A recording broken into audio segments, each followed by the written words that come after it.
Dear students, आज हम जिस टॉपिक को करने जा रहे हैं वो बोर्ड का एक इंपॉर्टेंट टॉपिक है और एक तीर से दो निशाने, मतलब हम क्रॉस एल्डर कंडेंसेशन को करेंगे। क्रॉस एल्डर कंडेंसेशन को समझने के साथ साथ एल्डर कंडेंसेशन भी हमें समझ में आएगा। क्रॉस एल्डर कंडेंसेशन की अगर हम बात करें, स्टूडेंट्स का काफी ज्यादा डाउट आ रहा था, इसलिए मैंने सोचा कि इसको रिकॉर्ड कर लूं।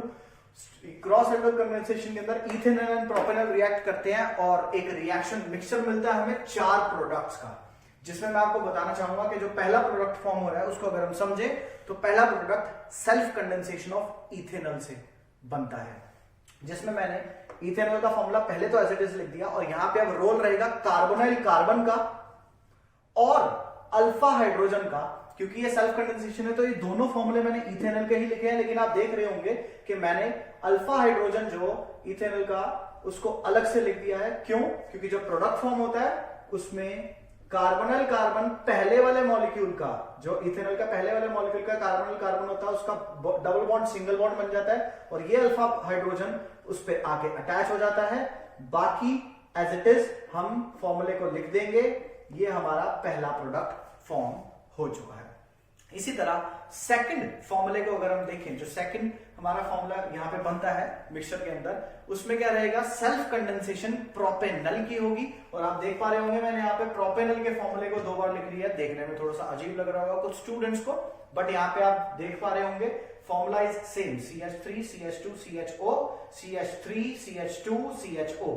यहाँ पे मैंने फिर से अल्फा हाइड्रोजन को अलग से लिखा हुआ है और इसका कार्बोनाइल कार्बन पे जब प्रोडक्ट फॉर्म होगा तब क्या रहेगा, CH2 कार्बोनाइल कार्बन का डबल बॉन्ड रिप्लेस हो जाएगा और ये अल्फा हाइड्रोजन आके इस पे अटैच हो जाएगा एंड आफ्टर दैट सब एज इट इज हम लिख देंगे।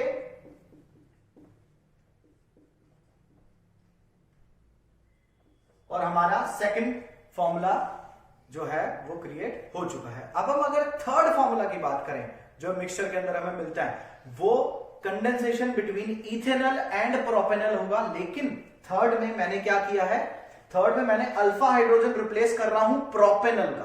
किसका?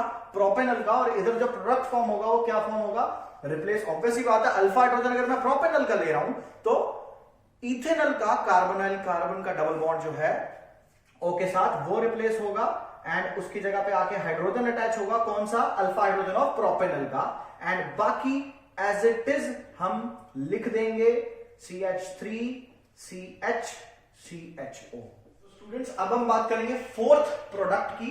अभी मैंने जब थर्ड प्रोडक्ट फॉर्म किया सो वहां पे मैंने अल्फा हाइड्रोजन प्रोपेनॉल का यूज किया था। अब यहां पे मैं प्रोपेनॉल का अल्फा हाइड्रोजन ना यूज करके इथेनॉल का अल्फा हाइड्रोजन यूज करूंगा और मैंने ऑलरेडी इथेनॉल को अल्फा हाइड्रोजन पोजीशंस में लिखा हुआ है ताकि आपको ये क्लियर हो जाए कि किस कार्बन का कौन सा हाइड्रोजन रिप्लेस होके प्रोपेनॉल के कार्बोनाइल ग्रुप पे ऑक्सीजन पे अटैच हो रहा है। सो फॉर्मूला हम लिखेंगे प्रोपेनॉल का एज इट इज, बट इस बार डबल बॉन्ड O के बजाय सिंगल बॉन्ड लगाएंगे और यहां पे हाइड्रोजन अटैच होगा इथेनॉल के अल्फा कार्बन का और एज इट इज बाकी का फॉर्मूला हम इसका लिख देंगे। इसी तरह हमारा फोर्थ प्रोडक्ट भी फॉर्म हो जाएगा। अब हम एक बार फिर से देख लें। फर्स्ट प्रोडक्ट बना सेल्फ कंडेंसेशन ऑफ इथेनॉल से, सेकंड प्रोडक्ट बना सेल्फ कंडेंसेशन ऑफ प्रोपेनॉल से, थर्ड प्रोडक्ट के अंदर हमने कंडेंसेशन किया in between ethanol and propanol, जहां पे हमने प्रोपेनॉल का अल्फा हाइड्रोजन यूज किया किस पे, इथेनॉल के कार्बोनाइल कार्बन के ऑक्सीजन पे। और फोर्थ प्रोडक्ट के अंदर हमने क्या किया, इथेनॉल का अल्फा हाइड्रोजन यूज किया कहां पे, प्रोपेनॉल के कार्बोनाइल कार्बन के ऑक्सीजन। इसी तरह हम अब टॉपिक्स डिस्कस करते रहेंगे। इस वीडियो को लाइक करें, सब्सक्राइब करें इस चैनल को फर्दर टॉपिक्स को क्लियर करने के लिए। Thank you.